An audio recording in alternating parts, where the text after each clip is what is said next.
What's up, SVSers? Nick here, of course, with my friends Larry and Gary. How you guys doing tonight? Hey, Good to see you. so happy to be We here. are thrilled to be back for another virtual audiophile happy hour, and we have a great guest. We have some great things to talk about. But Gary, why don't you give us a little frame up as you normally do and get us started for the evening? Well, frame up, I guess this is, Larry and I were just talking about this because we both had really intense days today, and we're like, this is the thing we've been looking forward to all day. So we're really excited to be here. We definitely do this to have fun with the SVS community, but we also know we're in the middle of COVID. We're in the middle of a confusing time. We know some people are suffering out there. Some people have lost their jobs, maybe even lost loved ones. And we want you to know that we're with you. We love you. And we are so happy to be together with you again for our Audiophile happy hour. And before I dive into some of the things we'll be talking about, our guest tonight's actually from the Pacific Northwest. And I know there's a lot of fires going on out there, so you guys are in our thoughts. If anyone's tuning out, stay safe out there. Just another thing to think about, but hopefully we can bring a little fun and joy. And tonight, as part of the evening, as we always do, we'll be having 4 giveaways. We will be doing those at random, and leave a comment. You'll be eligible for one of the giveaways, and we'll pick those throughout the night. So super excited about that. I don't think we'll tease What are the giveaways prizes? tonight. Oh, we are going to mention the prizes. All right, let's do it. Larry, did you have them committed to memory? I know 3 of them. So actually, right, I think I got I'll fill 4, in the blanks. So I know we're going to be giving away. I'll make up the 4th. Yes, so we'll be doing. People like that when you do that. Most people love that when you do that. Was it a pair of cables and some banana plugs? We've got a pair of Prime wireless speakers we're giving away tonight, a Prime wireless sound base, an SB2000 Pro will be the big one at the end of the night, and I want to say a PB1000, Nick. So let's see if I got all 4 right. Ding. You Yes, got them. I did. You got them all. Yeah, not in the right order, so you don't win the grand prize, but you did get them all correctly. So props for that. We'll be doing those throughout the evening, and our special guest tonight is Jeff Dorgay, one of my favorite voices in the audio community from Tone Audio Magazine. Jeff Dorgay will be joining us from the Pacific Northwest, so we were super excited to get to him here in about 15-20 minutes. A couple little housekeeping plugs I wanted to throw out.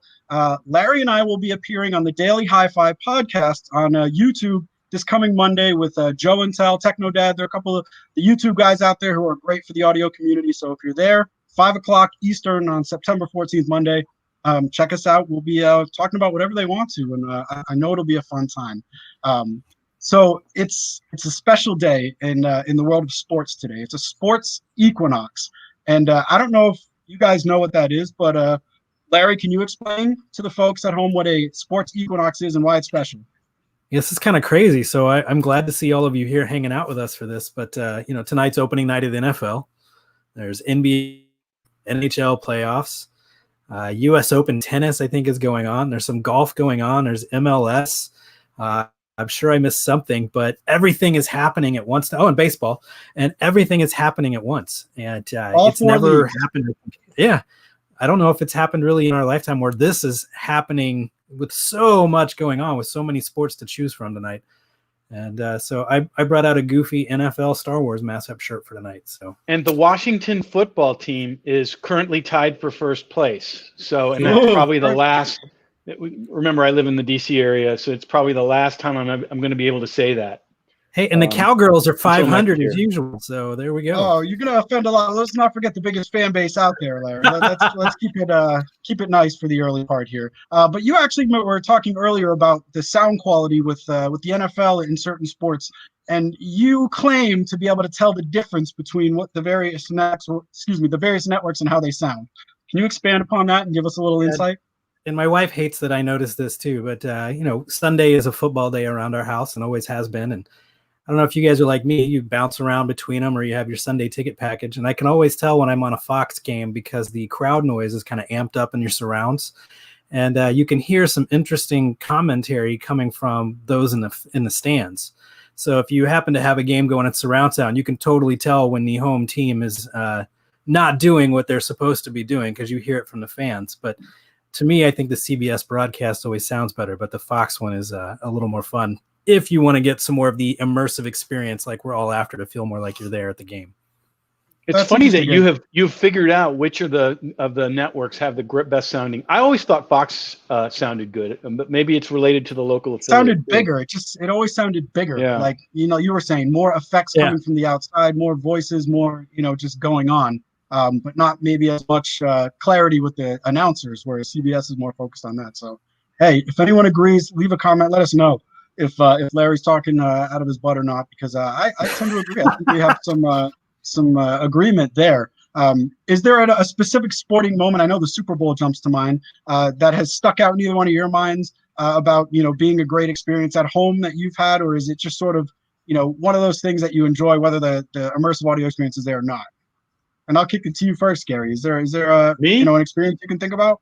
When I think of sports, for me, it's I don't focus on that, but I will say that everybody comes I don't know what will happen this year, but in normal times, everybody comes to our house for Super Bowl, because it seems like no matter what the network is, Super Bowl sounds amazing, and everybody's waiting around for the halftime show.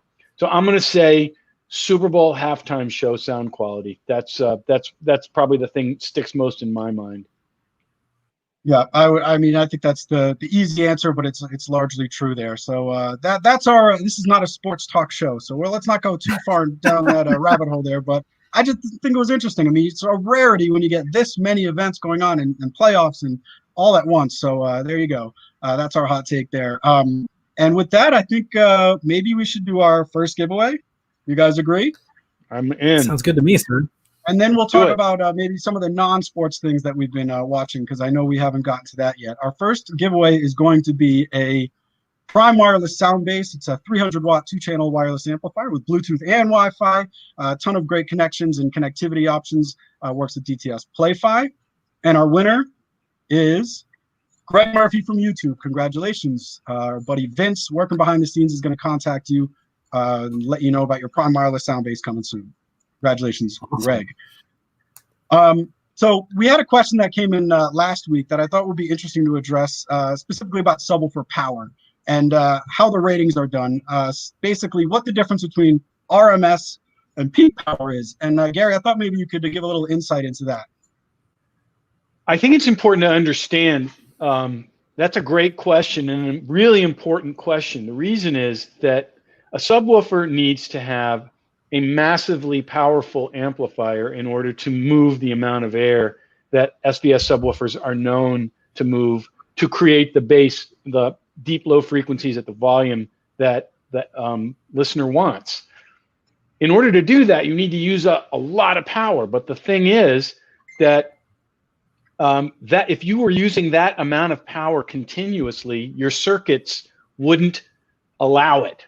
So RMS, or continuous power, is the power that the amplifier is essentially generating almost at all times, whereas peak power is available on demand for musical peaks or important moments in the movie that you're watching. The benefit is that we can create an insanely exciting experience from a digital amplifier that's very efficient and doesn't overdrive your home's circuits. And so continuous power is very easy to measure. You measure it according to the frequencies you're measuring with a constant signal and an amount of distortion. Peak power is related to the amount of current that the digital amplifier, usually digital amplifier in subwoofers, and certainly that's true of SVS subwoofers, the amount of current power that can be generated on demand to create that real excitement that you really want. And it's an art to create an amplifier that can do that well. I'm very proud of the amplifier platform that's now reached all the way down to the 2000 Pro subwoofers. So there is a lingering sentiment, I think, out there that peak power is not nearly as important. And, is there a good reason for that? I mean, is it more important? Is the RMS listing more important than the peak listing? Or do you think they're valued equally? I think there's more of a fudge factor with the peak listing. So the RMS, they're both very, very important. I think one without the other would be meaningless. Meaning, if all you did was say it's capable of this much peak power, there may be too much fudge factor involved. If you're quoting RMS and you have a high current amplifier, and with our subwoofer amplifiers, as I think everyone knows, we use a digital front end, and then we use MOSFET analog devices to drive the current to the driver. That gives us kind of the best of both worlds, where we have very smooth delivery of continuous power, but then the amplifier can rise to peaks. So I would say, I guess the short answer, I gave you a long answer. The short answer is they're both really important. Larry, you got something to add on there? I look like you wanted to chime in. To me, it kind of sounds like contrast ratios on television a lot, where a lot of products out there just kind of make up their own number to make it sound bigger. Right. But, you know, if you guys really want to think of when the peak is important, just think of whenever a massive explosion comes in, that subwoofer needs that boost of energy to make that happen on that. Just kind of, it goes from something silent, something calm, to that massive explosion to really bring that to power. And when you look inside the guts of a lot of the SVS subwoofers, you're going to see these massive capacitors that allow that to happen even more too. And you don't see that on a ton of other products out there. Yeah, you're totally right. It's an underrated quality to go from very nominal output that like you can barely perceive to one of those just like moments that completely, you know, pounds your chest and you're feeling it in every bone of your body. And you know, and it sort of speaks to the importance of more MS power, and then what it means to hit a high peak power too. So I thought it was a great question that got offered in there, and I'm glad we got to dive into it a little bit. So we're going to switch more to a speaker related topic, and something else that came in last week was about not last week, I guess just 2 weeks ago, about soundstage and imaging, and specifically what are those qualities when you're talking about speakers and how do you achieve them? So Gary, I thought maybe you could illuminate us a little bit on that one. I think Larry and I can both tell you. Okay, I think the main thing for everyone to know with respect to speakers is speakers are there to create an experience that resembles whatever was going on when the content was actually created. Meaning, if it was music being made, you want to recreate what that was. If it's a movie, you want to feel like you're right there with the movie. And if it sounds like it's coming from 2 boxes, or in the case of a full-on home theater, could be 5 boxes, 7 boxes, 11 boxes. If it sounds like it's coming from boxes, that's not going to be convincing. So what the boxes need to do is create this seamless, what we call soundstage, which means that you're actually hearing things from specific points in space between the speakers, behind the speakers, in front of the speakers, even outside of the speakers. And that way we create this seamless, convincing experience. That's one of the things we focus really hard on at SVS. And it's as much of an art as it is a science. And you've heard our speaker designers talk about it on even this show. Larry, what do you think? Well, it's one of the things that I really like to demo whenever we're doing musical demo, whether it's a training when I'm in a store or whether we're doing part of our events when we were doing those. But there's a couple tracks that I really like to demo that we have as well that showcase, you know, center imaging really well off of a pair of stereo speakers, or something that really stretches the soundstage to make your speakers sound quite a bit bigger than they truly are.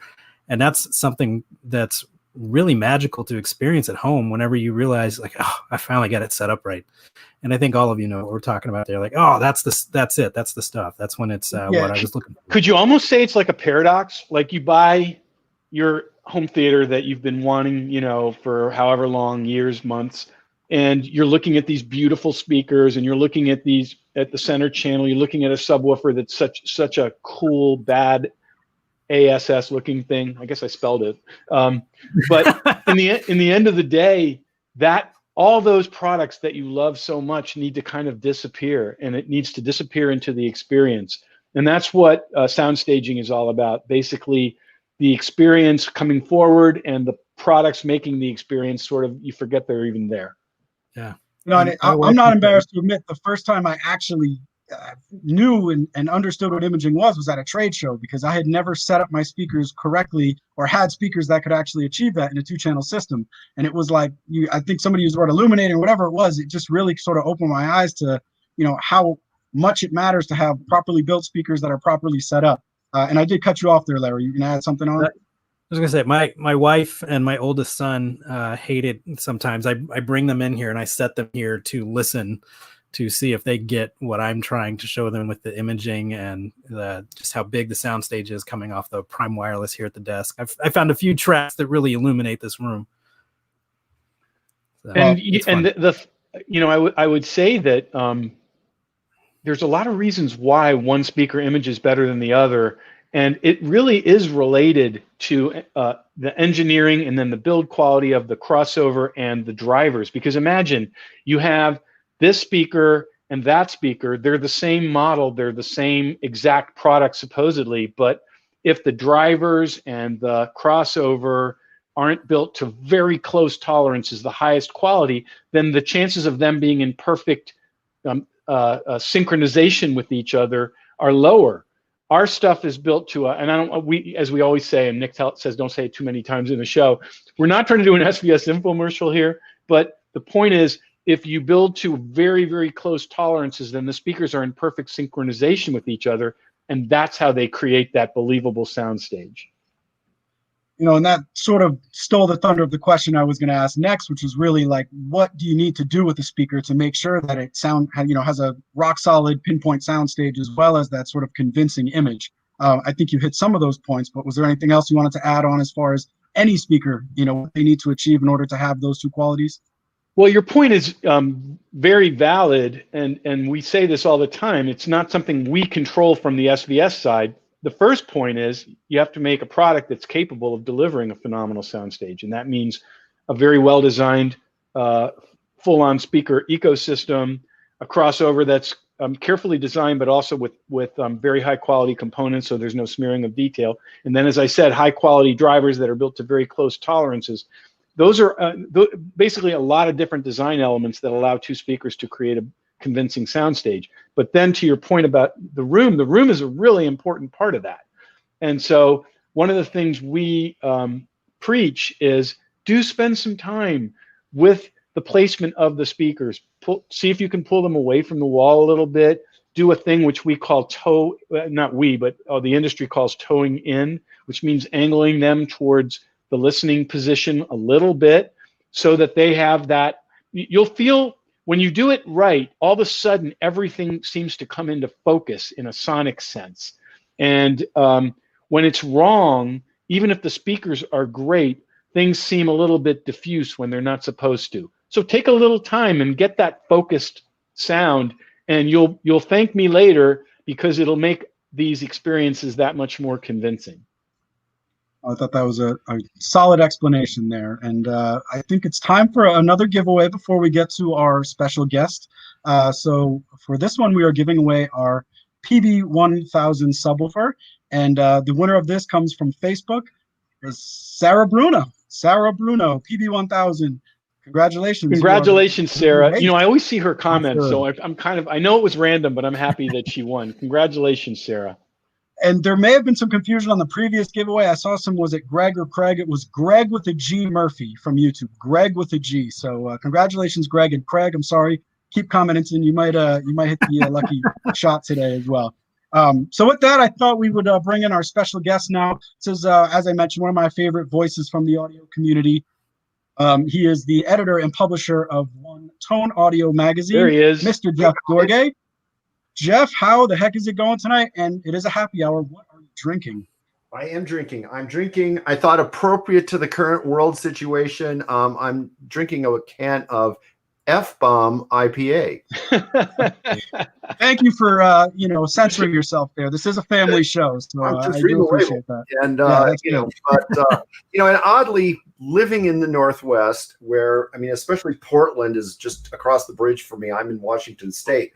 But Portland is very much a big beer town, and it's probably really sacrilegious of me to say this, but I'm not a big IPA fan because it's such heavy beer.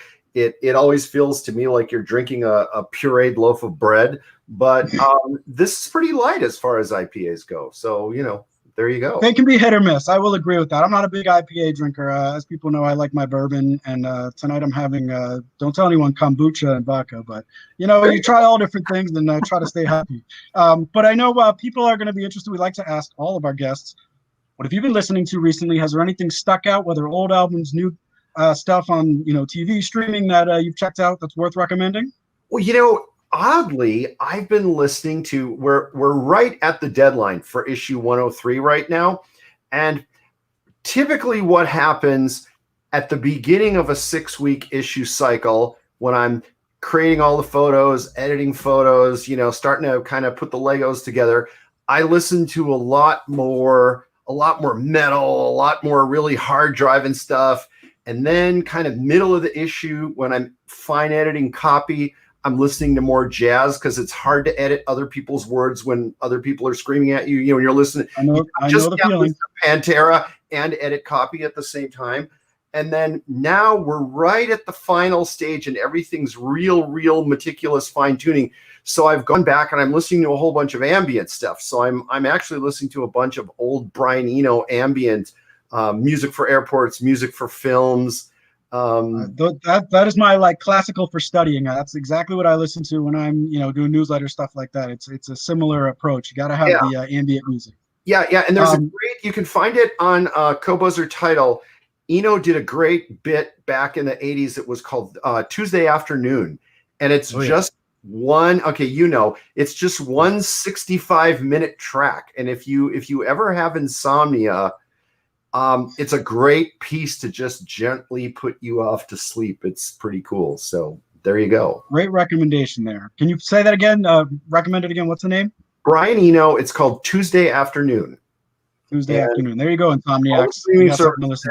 And TV, oddly, we bounce back and forth, and this will get us into our subwoofer question later. But my wife tends to watch a lot of documentaries, and I tend to watch way too many either cartoons or classic shows from the 60s. I've been watching Get Smart lately. How do you watch Get Smart? Where is it? It's on Amazon. Oh, it is. Yeah, it's on Amazon. And last semester, when my wife was finishing up her undergrad degree, she had this crazy women's studies class. So she had to watch 13 women filmmaker, and basically it was like 13 movies of women being brutalized, so it was really tough. I'm like, can I watch SpongeBob for a while? I'm like, I need something a little happy after all that. But I do want to talk about tone and what you're sort of doing differently than a lot of the other media out there. But I know you and Gary are car guys, and I'm not quite a car guy. But I thought it would be fun for you guys to talk about maybe your first car audio systems or something related to automotive audio that might be interesting. And Gary, what was your very first car stereo? I guess that's worth mentioning. Well, now you're going to embarrass me because I didn't think you were going to ask that, Nick. But I will give the honest answer, which is I fell in love visually with a 1984 Pontiac Fiero, which actually had speakers in the headrest of the car. I remember that. And it actually, in that day and age, it really did sound phenomenal, which is good because I was very often pulled over to the side of the road waiting for service because that was clearly one of the worst cars ever made. So I needed that stereo to be working well. It actually, at least to my memory of sound of those days, sounded pretty darn good. Jeff, what about you? I know you've had a lot of different cars, and you got to have a story here. My first decent car stereo, it was 1981. I was actually selling mid-fi hi-fi for a chain in Wisconsin called Shock Electronics. And so I can't remember what model, but I had the most expensive Alpine in-deck cassette. We had big Alpine amp and a pair of EPI LS70 plate speakers. And they were in the world's crappiest Audi Fox. I think I paid $200 for the car. It was black with a green hood, but I had about $2,000 worth of car stereo in it, and it totally rocked. It was pretty fun. The best part of the whole car, I'm sure. Yeah. Oh, yeah. By all means, the car was dreadful. I mean, that car was so dreadful. Women I would date would say, "Let's just take my car instead." And so, oh well, priorities, Oh, totally. Larry, what about you? Do you have a car story there? Man, my first car was a 1988 Chevy Corsica, and the first thing I did was put a system in it. So, Yeah, working back at Best Buy back in the day, I took all my money and threw it into my car, then my Grand Am, and then my Silverado. So yeah, I always had car audio, always more excessive than necessary, and I think that was part of the perk of working in car audio in a retail store back in the day. Yeah, definitely. Well, I definitely don't want to convince people to spend money on car audio. Only buy home audio. It's way better. It's a cooler experience. Don't waste your money. But I did have an Alpine removable Alpine face from my car stereo that made me feel like I had stepped up in the world.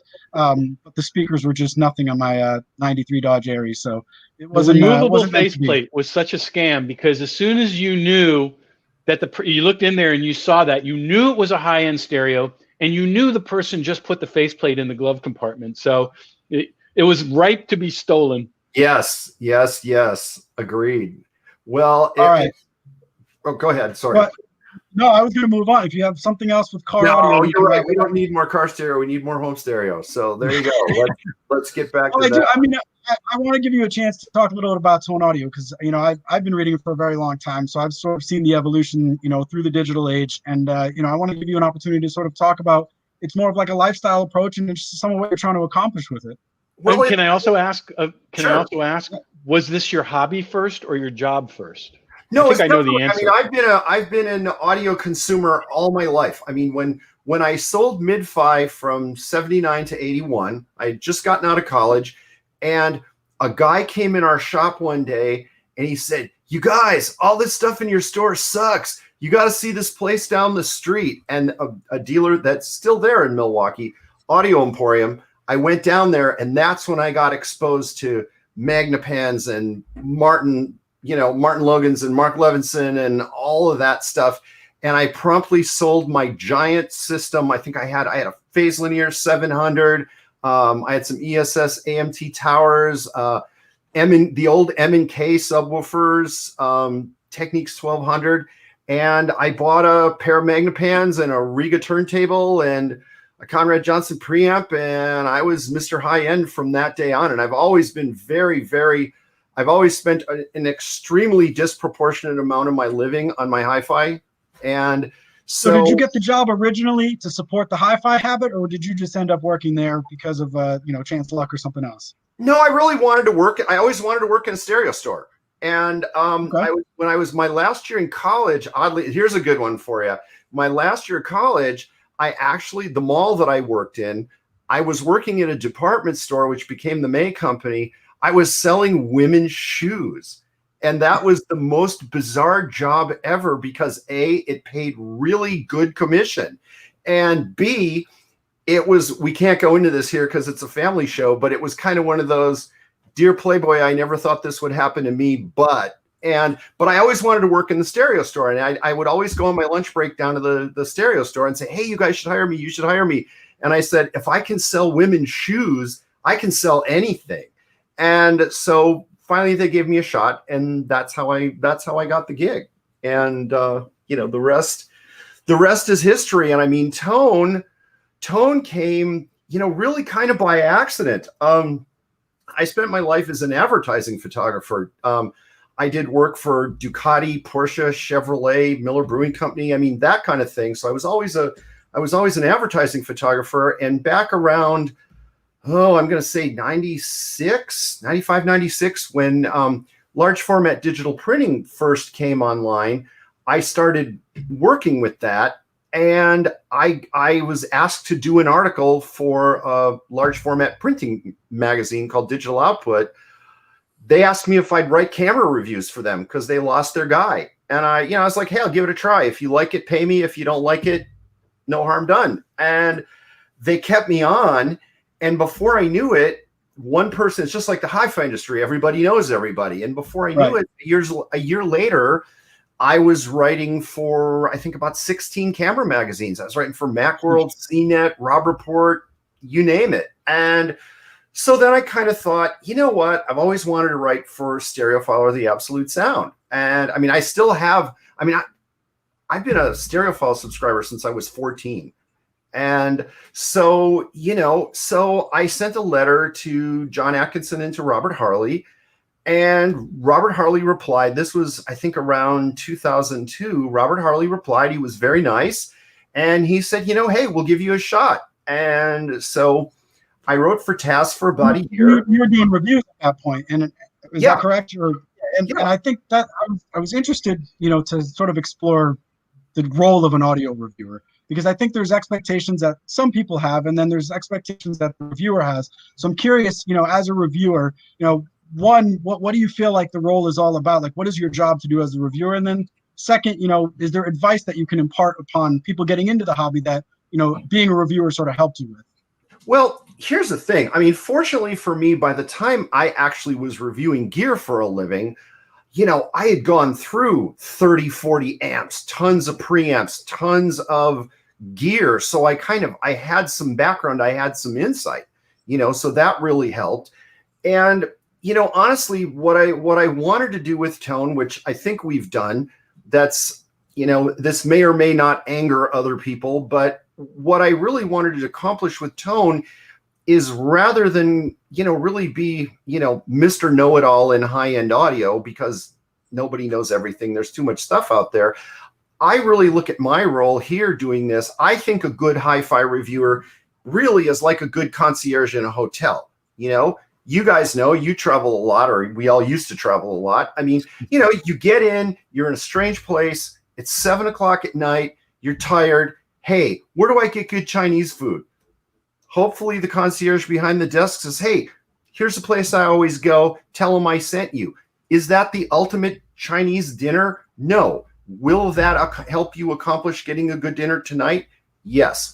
And so I guess, too, what I always tell people out in the audience is that, don't look at a review, mine or anyone's, as really the be-all, end-all, especially with the internet. I mean, it's a place to start. I mean, hopefully we've given you, my hope is always in a review that it's told you enough about the product to either put it on your short list or go, nope, I don't need that. That won't work in my parameters. I mean, the thought of writing a critical review does a disservice almost to, like, a highly critical, like, blow up the product review is almost doing a disservice to your readers, because it's like, you're telling them not to buy it, unless it's, I would think, a very popular product.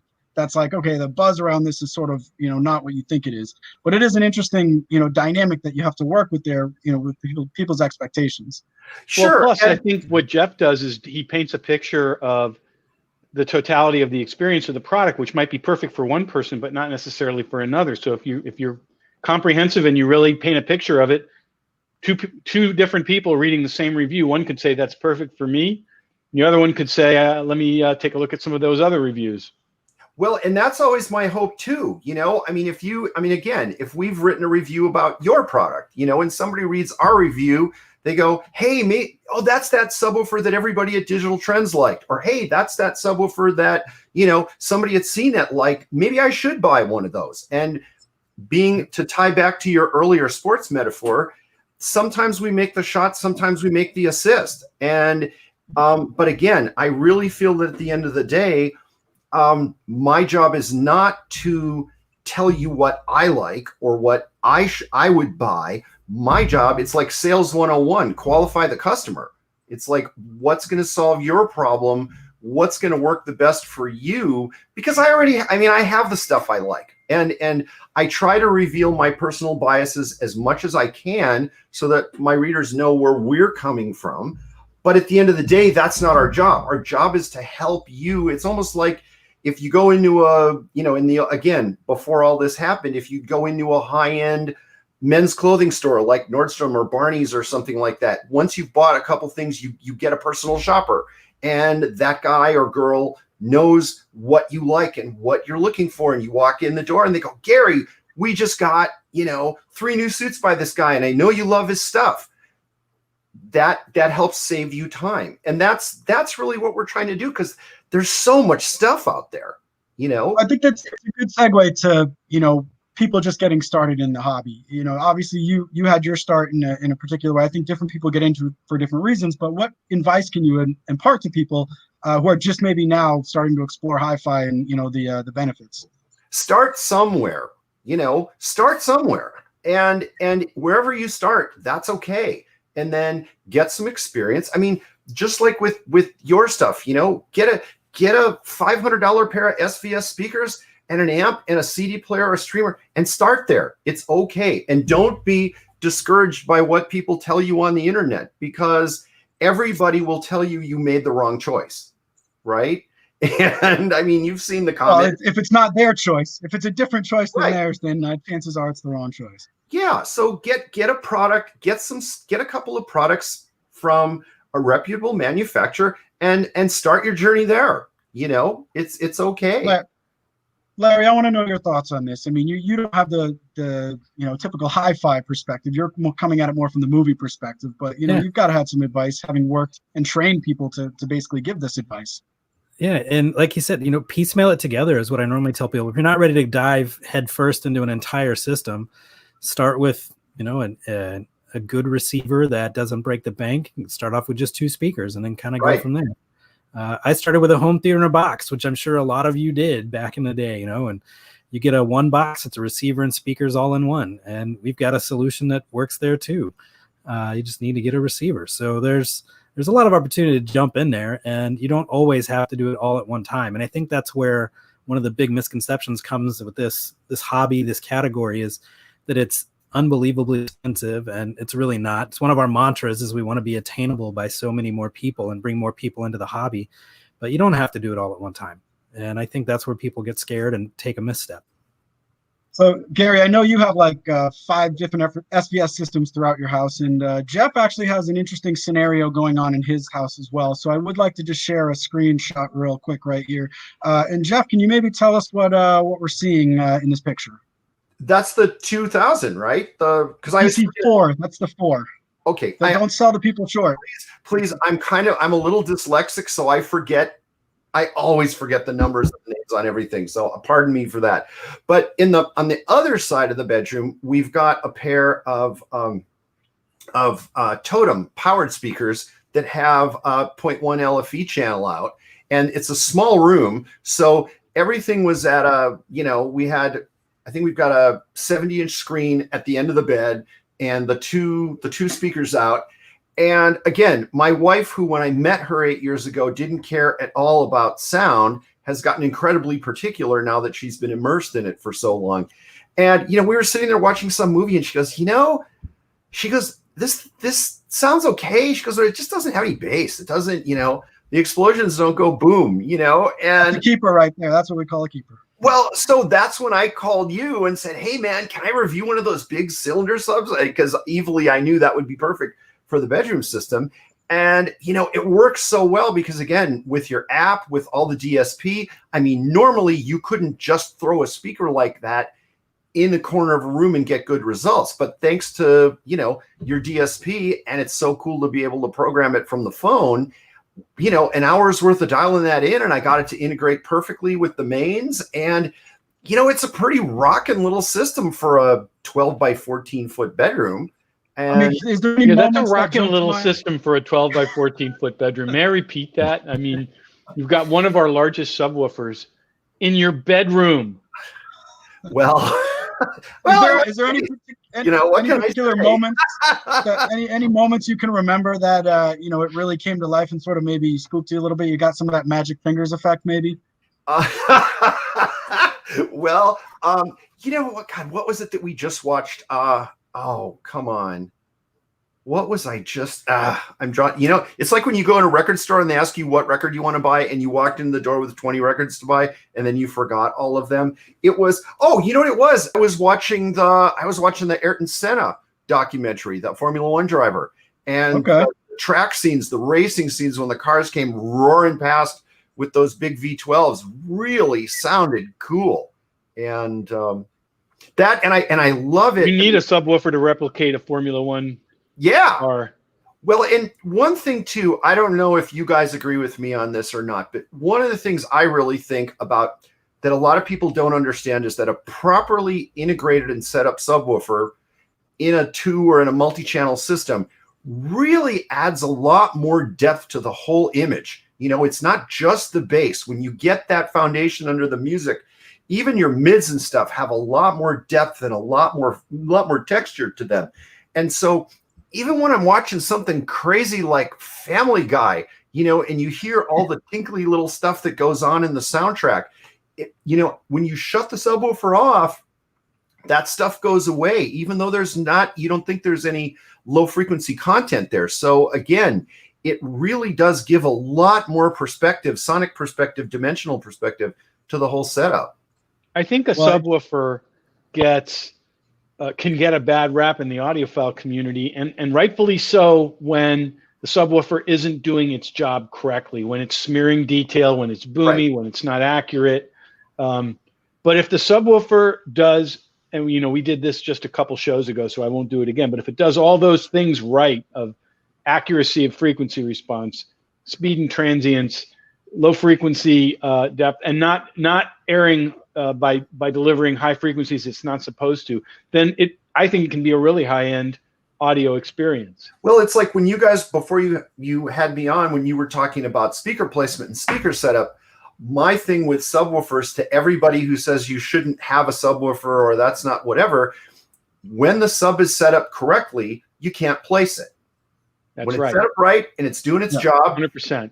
You're just getting great bass, and that's the way it's supposed to be. So if you think it sounds crappy, it's because you didn't set it up right, really. And I'll stand behind that. So, you know, and we use as long as it's a good subwoofer to begin with. Exactly. We're not talking necessarily only about SVS subwoofers. I mean, I love for it to only be about that, but we know that's not the case. But it needs to be a high-performing subwoofer that does all those things right and then is placed correctly.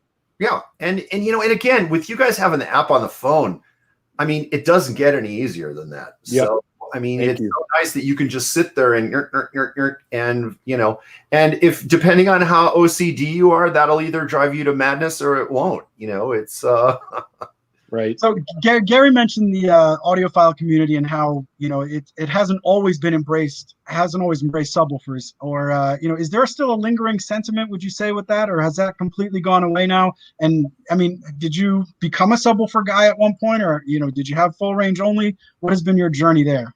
Me? Jeff? Yeah, that was for you. It's been an on again, off again thing, because a big part of my high-end journey was with panels. And so I did, you know, I had quite a few different Martin Logans. I had a couple Magnapans. I had some quads. And, you know, 20 years ago, sub technology wasn't as good as it is today. The subs weren't as fast as they are today. So they were harder to integrate back then with those kind of speakers. But now the technology's caught up. You know, it's now you can make it work, you know. And so for a while I was a purist, and now I've gone completely the other way. I mean, I almost can't listen to a system without a good sub because there's just not enough foundation to the music anymore. Yeah, and one thing that we always like to ask all of our guests is, you know, what is your definition of the modern audiophile? I mean, has that term evolved? Yeah, it's not me, that's for sure. You know, it's, you know, again, it's there. I guess when it's like if we talk about cars, Jay Leno once said there's wrench turners and check writers. And I think with audiophiles, there's a lot of guys that have a big music collection that really like music and the system is secondary. And there's guys that just geek out on the gear. And, you know, the one thing I've learned about doing this for as long as I've done is that everybody gets their joy from a different part of that journey. Me, I'm more of a get the system dialed in and listen to music, you know, but you know, there's just, I mean, and social media has revealed way more different people to us. So I think it just depends. I think there's a lot of people that are on a very different, you know, journey. You know, some people are maniacal about the gear. Some people are maniacal about cables. Some people think it has to be high power. Some people think it needs to be a 3-watt single-ended triode with, you know, one speaker. And so there's enough that you can find whatever flavor it is you want. I think it's a lot easier to find it now. So it's funny that, you know, that insight would only come from somebody who has dealt with a lot of audiophiles, you know, approaching you in different ways for recommendations and various requests, I would think. So I think that insight is pretty interesting. Well, and they always, and God bless them. I mean, they always think that I've heard a lot of gear. I mean, I've heard a lot of gear I've owned a lot of gear. I mean, I've had the good fortune. I mean, Tone has, in 16 years, we've written close to 2,000 reviews. I've probably written half of those. I mean, I've probably written 1,000 gear reviews. You know, that's a lot of damn gear just to box up and ship back to the manufacturer. But, you know, I haven't heard everything. That's yeah. You know, I haven't heard everything. Yeah, it's not all glory. Of course not. You know, I mean, it's the 40-hour work week for a reason. It's work, you know. Right. No, and I think that the unboxings and the sending back, I mean, that's the non-glory part. But, you know, I think you've been doing a great job for over 16 years now with Tone. And before we let you go, can you tell people where they can find your magazine and basically what's coming down the pipeline? www.tonepublications.com. And you can find us at Tone Publications out on Facebook. I think we've got about 50,000 followers out there and a pretty interactive group. So, you know, stop by and say hello. We try to respond all the time as much as we can and in as friendly of a manner as we can. We try to, you know, we've tried to keep it. You guys were talking about the fun aspect, and I can't overemphasize this. I mean, it's, you know, I wrote an editorial, must have been 7 or 8 years ago, and I said, you know, if you're not having fun with your hi-fi, sell it. Go buy a motorcycle, buy a sailboat, take a vacation. If hi-fi isn't bringing you joy, get it to the point where it is, or get rid of it. Because music's a big part of my life, and I just hope you have a system you enjoy, and I hope we could help. You know, your sense of fun on Tone Audio and your sense of joy at Great Sound, it always comes across. And whenever I see you at different events, which I haven't for the last 6 months at least, it's all that fun spirit and passion for Great Sound always comes through. So definitely did today. Thanks so much for doing this with us. Thank you. And thank you so much for inviting me. I really appreciate it. I always enjoy running into you guys at the shows. You're always a bright spot too, because you're always having a good time. You're always playing good. Give the best demos. You're not playing those darn 10 audiophile tracks. Can we borrow your lava lamp for our next show exhibit? You know what? I'll send you one. They're at Target. They're $19. I didn't know that. They don't have the patina that one does. Well, thanks again, Jeff. Again, check out tonepublications.com. Appreciate you having, and we'll talk down the road. Thanks. No, well, that was fun. And I meant to say, stay safe out in the Pacific Northwest. So I wanted to try. Oh no, we owe the people a giveaway. How could I forget the giveaway? And I believe what we're doing now is a Prime Wireless speaker system, and our winner is being coming from Facebook, Mr. Steve Hales from Facebook. You are the owner of a Prime Wireless speaker system. Congratulations, Steve. Very cool. Love that. So with that in mind, I wanted to transition to an SVS related question that we got about our subwoofers, and specifically why we chose the driver sizes of 13 inches and 13.5 inches, I should say, and 16 inches for our 4000 series and our 16 Ultras.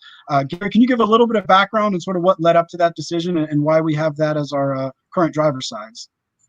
Well, it's an engineering problem always, and you know, as you all also say this, Nick, a subwoofer is an ecosystem. It's I love that.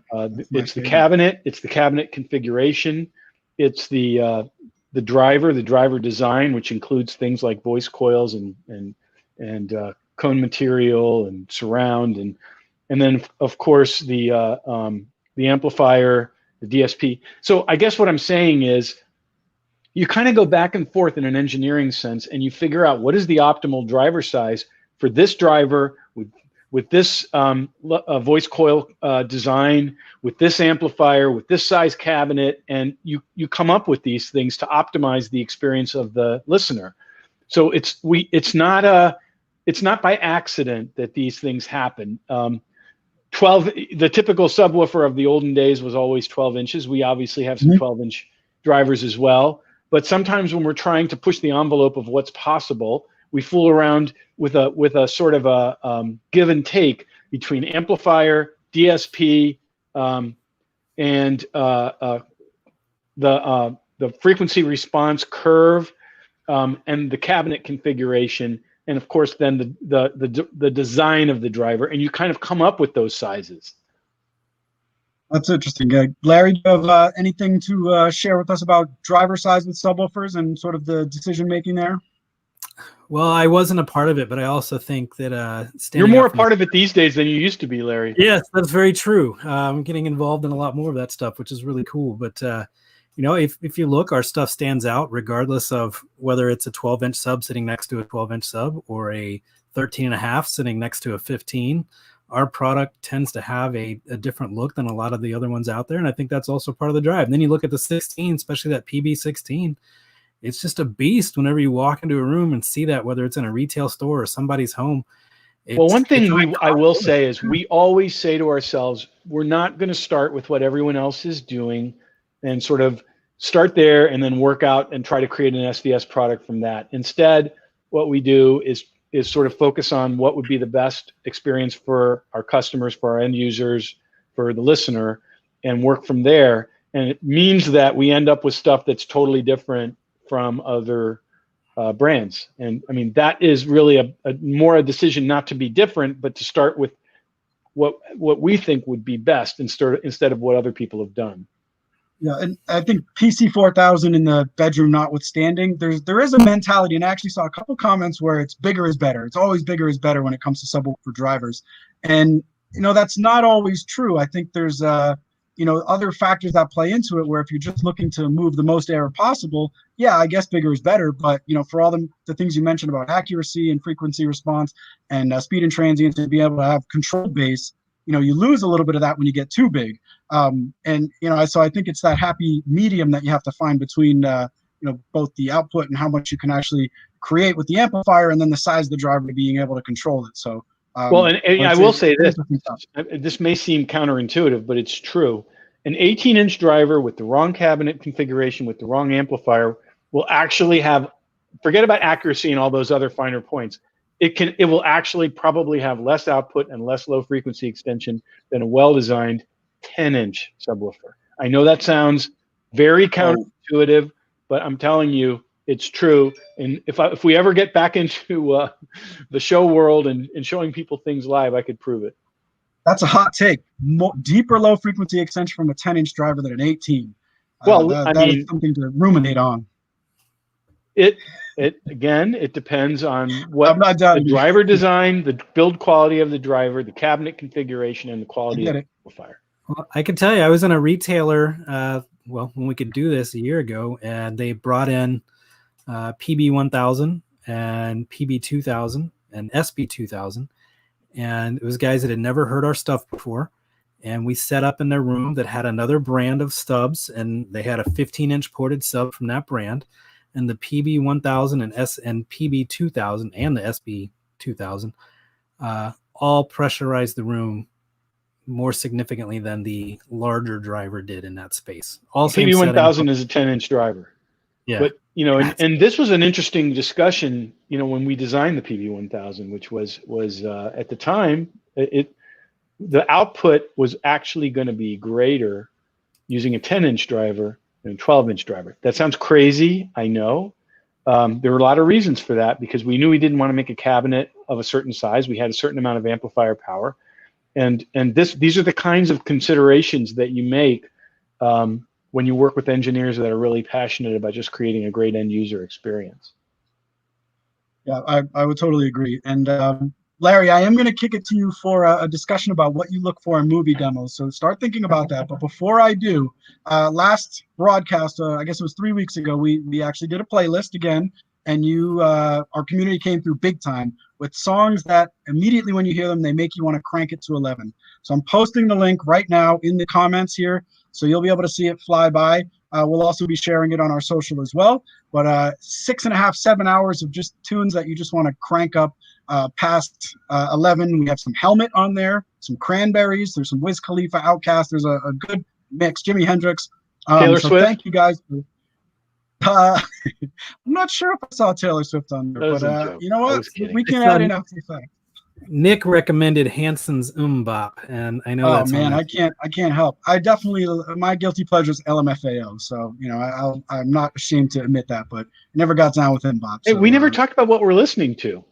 Well, I thought, you know, that might be a good way to wrap it tonight, since I you know, neglected my duties, and then, you know, maybe throw it to Larry for some. I don't really have anything that I'm actually, for me, I know you're gonna, and you'll come to yourself and Larry, but for me, I've actually run out of stuff. So I'm looking forward to hearing what you and Larry are doing.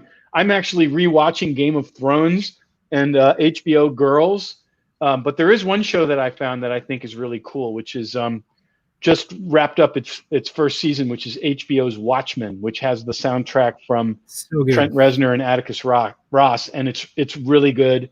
I'm not much of a comic book character kind of viewer, but it's thoughtful and it's fun to watch, and the soundtrack's amazing. Yeah, it's not your. So I want to hear your all's picks because I need some suggestions, and I'm also watching the comments. Yeah, there's I want to watch the Bill and Ted. That is on my my calendar to watch. But I did check out King of Staten Island with Pete Davidson, and I watched it too. Your typical immersive audio. I'm surprised, Gary. Good for you. I did not peg you for something. He was good in it. That.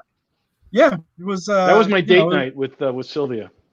Yeah, I think it is a good date night movie. It helps put some things in perspective. But Larry, I'm most interested in what you always have the best suggestions. So what can you share with us?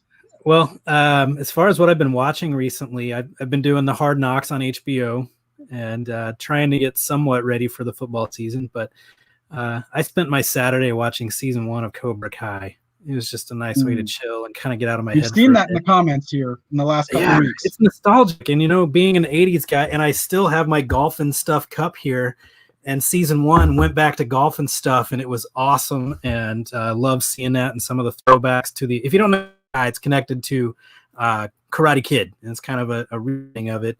And it went from YouTube to Netflix. And there's 2 seasons on Netflix, and there's a 3rd one coming. But I watched that, and my wife Andrea and I have been listening to a ton of swing dance music and finding some phenomenal mixes of new songs. So if you're into the darkness at all, if you remember that cheesy track, I Believe in a Thing Called Love, the swing track is better. And I can't wail anymore. So will there be dancing lessons coming with that at some point? I don't know, man. If I your wife could teach you a little salsa. We could still be teach us salsa. My wife is back doing her salsa nights, even in the middle of all this. She's doing it outdoors, and with I don't see how you do salsa dancing with social distancing, but they are all wearing masks and they're doing it. Well, we all got to get back to it at some point. But Larry, I would like to see you on the salsa dancing floor at some point. That would make me happy. But before we do our final giveaway, I did want you to offer a couple thoughts on what you look for in a home theater demo. So when people go out this week, they can maybe find some things specifically based on the advice you're going to shoot out for us here. Well, you guys know we like doing demos, and I've really missed doing that for you guys. But what we look for in a demo is something that in a few minutes we can get you engaged, immersed, want you to feel like you're part of it, and not only enjoy what you're listening to from what we're playing, but maybe you want to jump in there and watch the movie if you haven't seen it before. And so we look for something that is engrossing, that's going to bring you in, and whether it's Annabelle Creation and we scare the pants off you because it's quiet, or Spider-Man Far From Home because it's over the top and there's a lot happening above you in an Atmos experience, or Ford v Ferrari where it's the hum of an engine, or just the kind of whizzing of some rain. I've got looking at my shelf of demos here, and it's just so much fun to go through and create a demo list like this. And I don't. Yeah, that is the ultra top secret. Larry's demo list. There's actually been people who have tried to steal that out of our rooms, and because it's got like timestamps and it's got chapter numbers. This thing is intense. It is like a hot property here at SVS. So don't show that on a high-res screen. People take a screenshot. No, but I've shared about a quarter of it with some of you in the SVS groups over time. But there's 122 different scenes and growing, whether concerts, movies, you name it. And what was that, Nick? I didn't hear you say. I said, and it's growing. I mean, I think you're telling me every other week how there's a new track, and then I got to run and check it out. So that's our magic secret sauce right there. So I'm going to do our last giveaway, and then we'll tease the next broadcast. We're going to do it as Larry mentioned at the top. We are doing an SB2000 Pro subwoofer, ISO award winning, and there's my child in the background. All right. I was hoping for that. Can you say the winner is David Merrill from Facebook? Your name's not David Merrill, but congratulations, David Merrill from Facebook. He's not allowed You to are the win. winner. Congratulations, It's not 6 David. o'clock yet. Awesome. Congrats. But we'll be back next Thursday, October 1st. Not next, 3 weeks from now, October 1st at 6 p.m. He will not be here, unfortunately. See you later. He's going to be our special Axel. guest. Yeah, no. Yeah, let's bring in all our kids. That'd be fun. No, the phone's ringing. So that's it. Thank you, everyone, for tuning Thanks, in. everybody. We This ended was on a high fun. note Hope there. you had fun. Appreciate it, and we'll talk soon down the road. Bye, everybody. Bye, everybody.